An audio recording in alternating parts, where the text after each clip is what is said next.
வணக்கம் எல்லாருக்கும் வணக்கம். கஷகால பைரவி பைரவராபுரம் சரணம் ஜெகன்மாதா புவனேஸ்வரி திரு சரணம் காசிதிவகுல பண்டார வேதாச்சாரியா திருப்பாரமபுரம் சரணம் காஷேதியோகுரி தோதிரு கிணராமனகுரி திருப்பாரமபுரம் சரணம் பரபம ஸ்ரூபம்பரேஸ்வரி நரடி பாபாஜி திருவடியப்பரம் சரணம் ஓம் ஸ்ரீம் காலபைரவாய் கடாசம் ஓம் ஐம் சரணபைரேஸ்வரி மங்கிலிம் யோகோபேஷபட்சம் ஷம் குரு பைரவாய் மங்களம் ஓம் ஸ்ரீம் கிரிமாய் ஜெகன்மாதா பிதா பிரபம்ம ஸ்ரூபம் வேத பைரவம் திருவடியப்பரம் சரணவங்கிரி நம சிவாய பைரவ சிவம் திதி விஷ்ணு ததாவாரா நட்சத்திர விஷ்ணு ரேவசா योगसकरणं से विष्णुमाया जगद्गुरु गुरुब्रह्मा गुरुविष्णु गुरुदेव महेश्वरा गुरुसाक्षात् परब्रह्म तस्मै श्री गुरुवे नमो नमः। ओं महादेवी सविद्महे विष्णु धीमहि तन्नो लक्ष्मी प्रचोदयात्। ओं शोणध्वजाय विद्महे शूलाष्टाय धीमहि तन्नो भैरव प्रचोदयात्। दैदी मंगला मंत्रकाली भद्रकाली कवाली दुर्गा समाशुभारात्रि சுவாசுதா நமஸ்தே. இன்றைக்கி தேதி வந்து 23ஆம் தேதி 1ஆம் மாதம் 2/2/26 வெள்ளிக்கிழமை காலை மணி ஒரு 8 மணி போல் ஸ்ரீ ஜெகன்மாதா ஸ்ரீ யோகமய ஸ்ரீ புவனேஸ்வரி தேவி காசிகால பைரவி பைரவருடைய ஆன்மீக தேவல். இது வந்து 110வது சதஸ், 110வது வீடியோ.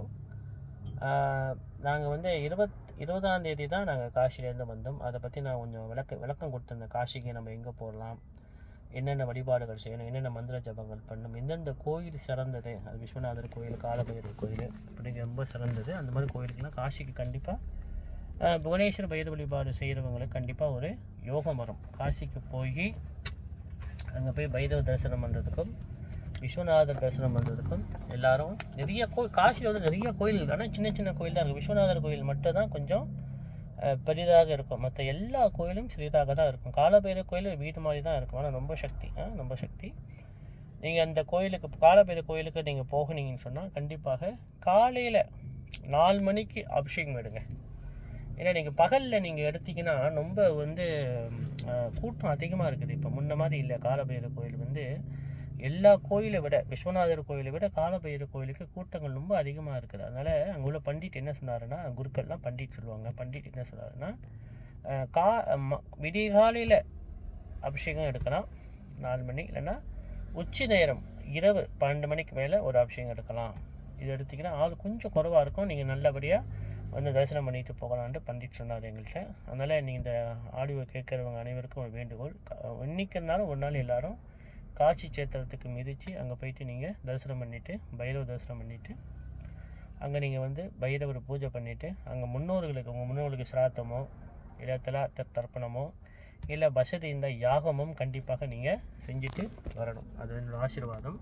ஏன்னா பைரவர் வழிபாடு செய்கிறவங்க எல்லாத்துக்கும் இந்த ஒரு யோகம் அமையுது. இந்த அனுபவத்தில் உண்மை. கண்டிப்பாக நீங்கள் நினைக்கலாம் எல்லோரும் காசிக்கு போகிறாங்களே, நம்மளால் ஏன் போக முடியல அப்படின்னு நினைக்காதீங்க. காசி வந்து மிகப்பெரிய ருத்ரபூமி, அதாவது சுடுகாடு, காலபைரவருடைய சுடுகாடு. இங்கே வந்து தமிழ்நாட்டில் எல்லாமே வந்து சிவம் தான் சொல்லுவாங்க. ஆனால் அங்கே காசியில் வந்து மகா கால பைரவர் தான் சொல்லுவாங்க. இங்கே சிவன் சொல்லுவாங்க, அங்கே காலபைரவர், 2 பேரும் ஒருவர் தான். ஆனால் பேர் தான் வித்தியாசம். அங்கே வந்து ஹர மகாதேவ், அதுதான் அவங்களுடைய மூல மந்திரம். எல்லாரும் ஹர மகாதேவ் காலபைரவன் சொல்லுவாங்க எல்லாரும். அதுதான் வந்து அவங்களுடைய இப்போனா பிராண மந்திரம் சொல்லுவாங்க. இப்போ பிராண மந்திரம் சொல்லுவாங்க. அதனால் எல்லாரும் ஹர மகாதேவ் காலபைரவர்ன்ட்டு எல்லோரும் சொல்லுவாங்க. அப்போ ரெண்டாவது வந்து சிலர் வந்து இந்த வாராகி டெம்பிளை பற்றி கேட்டிருந்தாங்க. காசியில் வந்து வாராகி டெம்பிள் வந்து ரொம்ப பிரதிஷ்டை பெற்றது, ரொம்ப சக்தியான ஒரு டெம்பிள் உண்டு. அது வந்து ஒரு சின்ன ஒரு கோயில் தான். ஆனால் அது வந்து விடிய காலையில் 4 மணிக்கு தொடர்ந்து 7 மணிக்கு சாத்திடுவாங்க. அந்த கோயில் மட்டும்தான், வாராகி டெம்பிள் மட்டும்தான் விடிய காலையில் 4 மணிக்கு தொடர்ந்து 7 மணிக்கு சாத்துவாங்க. அந்த அம்பாவை வந்து முகத்தை பார்க்கவே முடியாது. வாராகி டெம்பிள் நீங்கள் போனீங்கன்னா காசியில் கங்கா நதி முன்னுக்கு தான் இருப்பாங்க. எப்படி சொன்னால் அந்த ஒரு குழி மாதிரி இருக்கும். அந்த குழியில் வந்து நீங்கள் எட்டி பார்ப்பீங்க. அது வந்து அவங்களுக்கு பாதம் மட்டும்தான் தெரியும். பாதத்தை மட்டும்தான் வாராகி அம்பாவை நீங்கள் பார்க்க முடியுமே தவிர அவங்க உடம்பையோ அவங்க விக்கிரத்தையோ அவங்க முகத்தையோ பார்க்க முடியும்னு ரொம்ப உக்ரமாக இருப்பாங்களாம். அங்குள்ள பண்டிட்டே சொல்லுவார், வாராகி டெம்பிளோட பண்டிட்டு காலையில் மட்டும் நாங்கள் 4 மணிக்கு தொடர்ந்து பூஜைலாம் பண்ணி 7 மணிக்கு சாத்திடுவாங்க. ஆனால் அங்கே காசியில் வந்து 4 மணிக்கு உதயமாயிரும், லேசாக வெளிச்சம் வந்துடும். 4 மணிக்கு நீங்கள் பார்த்தீங்கன்னா கொஞ்சம் வெளிச்சம், சூரியன் வந்து அழகாக தெரிவார். ரொம்ப கங்காநதி வரும் பார்த்தீங்கன்னா ரொம்ப அழகாக தெரிவார், வெளிச்சம் நல்லா தெரியும். அதனால் வாராகி டெம்பிள் மட்டுமே விடிய காலையில் தொடர்ந்து 7 மணிக்கே அவங்க திறப்போட்டு மூடிடுவாங்க. ஆனால் நீங்கள் அந்த முகத்தையோ எந்த ஒரு அலங்காரத்தையோ பார்க்க முடியாது. அவங்க திருப்பாதத்தை மட்டும் எட்டி பார்க்க முடியும். அதுதான் வாராகி அம்பாளோட ரொம்ப சக்தியான ஒரு திருப்பாத பூஜை. ஏன்னா வாராகி அம்பாள் வந்து முகத்தை பார்க்கறதுக்கு எல்லாரும் அவங்களும் பண்ணிட்டு பயப்படுறாங்க. ஏன்னா நம்மளுக்கு மனித பிரிவில் எல்லாம் கர்மா. இப்போ நானே கர்மா தான். நம்மளுக்கு ஒரு கர்மா இருந்தால் தான் மனித பிறவி.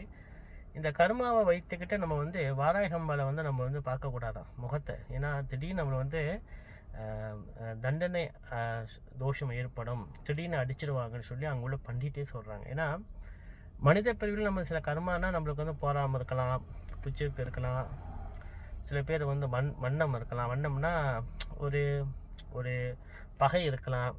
அதெல்லாம் மனசில் இருந்தால் தான் மனித பிறவி கொஞ்சம் கொஞ்சம் இருக்கும் இல்லையா?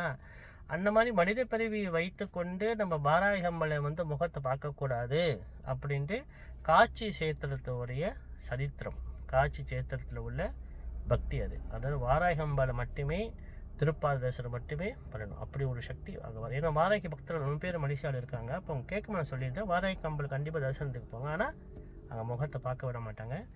திருப்பாதம் மட்டும் எட்டி அந்த குழியில் ஒரு துவாரம் இருக்கும், அது வழியாக நீங்கள் திருப்பாதத்தை பார்த்துட்டு மட்டும் தரிசனம் பண்ணிட்டு வாங்க. ரொம்ப அது சின்ன கோயில் தான். எங்கள் வாராகி அம்பாள் கோயில் வந்து பெரிய கோயில் கிடையாது. ராசியில் எல்லாம் சின்ன சின்ன கோயிலாக இருக்கும். அதே மாதிரி காலையில் மிருத்தஞ்ச பைரவர் ரொம்ப முக்கியம். அப்புறம் தண்டபாணி பைரவர் ரொம்ப முக்கியம். முருகன் தான் தண்டபாணியாக, வடுகநாத பைரவர் அங்கே இருக்கார். கங்கா நதி ஓரம் முன்னுக்கு வடகந்த சின்ன கோயில், சின்ன கோயில் மாதிரி இருக்கும். நீங்கள் மலேசியாவில் சின்ன கோயிலுக்கு முன்னாடி வீட்டு முருகன் அந்த மாதிரி சின்ன கோயிலாக இருக்கும். கங்கா நதி முன்னுக்கே நீங்கள் பார்த்தீங்கன்னா சிவாலய காட் தாண்டி அனுமன் காட் தாண்டி மணிகணிகா காட்டுக்கும் அனுமான் காட் நடுவில் வந்து நீங்கள் பார்த்தீங்கன்னா ஒரு சின்ன கோயில் மாதிரி வச்சுருப்போம். கேட்டால் அது வந்து வடுகநாத பைரவர் கோயில் சொல்லுவாங்க. அதெல்லாம் ரொம்ப சக்தியான கோயிலெலாம் பார்த்துருவாங்க. அடுத்தது வந்து நான் எல்லாம் சொல்லியிருந்தேன், அதாவது காசிக்கு போனீங்கன்னா பிசாசினி மோச்சான்னு ஒரு கோயில், ரொம்ப சக்தியான கோயில். அந்த கோயிலை மட்டுமே முன்னோர்களுக்கு தர்ப்பணங்கள் ரொம்ப முக்கியத்துவம் கொடுப்பாங்க. அந்த கோயில் வந்து காசிலேருந்து ஒரு 2 கிலோமீட்டர் 3 கிலோ காசி நகரத்தூளுக்கு தான் இருக்குது. கண்டிப்பாக நீங்கள் போயிட்டு வாங்க எல்லோரும். ஏன்னா ஏன் நான் சொல்கிறேன், நான் தெரிஞ்சுக்கணும். நீங்கள் அடுத்த முறை காசிக்கு அதுக்கு பயணம் செய்யும் போது, காசி யாத்திரை போகும்போது இதை நீங்கள் போய் தரிசனம் பண்ணிட்டு வாங்க. ஏன்னா நீங்கள் டூர் கைட்டு சொன்னால் தான் அவங்க கூப்பிட்டு போவாங்க. அங்கே போய் தர்ப்பணம் பண்ணுங்கள். காசி கங்கா நதி ஓரத்தை செய்கிற தர்ப்பணத்தை விட பிசாசினி மோஷா ஒரு அர்த்தம். பிசாசினி மோஷத்தை என்ன அர்த்தம்னா, இப்போ ஒருத்தவங்க வந்து தூர்மானம் அடைகிறாங்க வச்சுங்களேன், தவறாக வச்சுக்காது, இது ஒரு எடுத்துக்காட்டு தான். இப்போ வந்து ஒருத்தவங்க நோய்வாய்ப்பட்டு இறக்குறாங்க, துன்பப்பட்டு இறக்குறாங்க, அடிப்பட்டு இறக்குறாங்க, தற்கொலைப்பட்டு இறக்குறாங்க, வேதனைப்பட்டு இறக்குறாங்க, நல்ல மரணம் இல்லைன்னு வச்சுங்களேன், அதுக்கு அந்த ஆத்மா வந்து மோட்சத்துக்கு போகாதான், பிசாசினியாக மாறும்னு சொல்கிறாங்க. அந்த ஆத்மா ஒரு நோய்வாய்ப்பட்டு இறந்தாலே பிசாசினி தான் அந்த ஆத்மா மாறும் சொல்லி கருட புராணம் சொல்லுது. அப்போ அந்தந்த குடும்பத்தில் உள்ளவங்க வயசான தாய் தந்தையார் இந்த மாதிரி ஒரு சாட்சியம் அடைஞ்சிட்டான், அதாவது துர்மரணம் அடைஞ்சிட்டான், அந்த ஆத்மா வந்து பிசாசினி. அப்போ அந்த பிசாசினிக்கு மோட்சம் கொடுக்குற இடம் ஸ்தலம் அந்த பிசாசினி மோட்சா அந்த ஒரு கோயில். அது வந்து நல்ல கோயில், சிவன் கோயில் தான், பைரவர் கோயில். அங்கே தான் சிவன் சொல்ல மாட்டாங்க, யாரார மகாதேவ் கால பைரவர் தான் சொல்லுவாங்க. அந்த கோயிலில் வந்து எல்லாரும் தர்ப்பணமும் சிராத்தமும் வசதி இருந்த திலாயாகம் அங்குள்ள குருமார்களே செய்கிறாங்க. அதனால் ஏன்னா அந்த இடத்துக்கு அங்கே போய் செய்யும் போது, இதை நீங்கள் கூகுளில் கூட இந்த தட்டில் பிசாசினி மோச்சான்னு தட்டுங்களேன் கூகுளில், கண்டிப்பாக அந்த கோயிலை பற்றி அந்த சரித்திரம், அதோட கோயிலோட சிறப்பு, காசியில் நகரத்தில் உள்ளிக்கே இருக்குது சிறப்பு. இதை பற்றிலாம் வந்து அவங்க எழுதியிருப்போம், நீங்கள் படிச்சிங்க. ஏன்னா காசிக்கு போகல நீங்கள் தெரிஞ்சுட்டு தான் நீங்கள் போகணும். அப்போ தான் உங்களுக்கு அது வழிபாடு செய்கிறதுக்கும் அங்கே விசேஷமாக இருக்கும், ரொம்ப முக்கியம். அடுத்தது வந்து லோலாக் குன்றுன்னு ஒரு கோயில். அதாவது இந்த பிசாசினி மோஷாக்கு அடுத்தது லோலாக் குன்றுன்னு ஒரு கோயில். அது வந்து சூரிய நாராயணனுடைய வரம் பெற்ற ஒரு கோயில், சூரிய நாராயணனுடைய ஆசீர்வாதம் பெற்ற கோயில். இந்த கோயிலை பற்றி லோலாக் மோச்சா, லோலாக் குன்றுன்னு சொல்லுவாங்க. அந்த கோயிலை பற்றி ஸ்கந்த புராணம் வந்து சொல்லுது. ஸ்கந்த புராணம்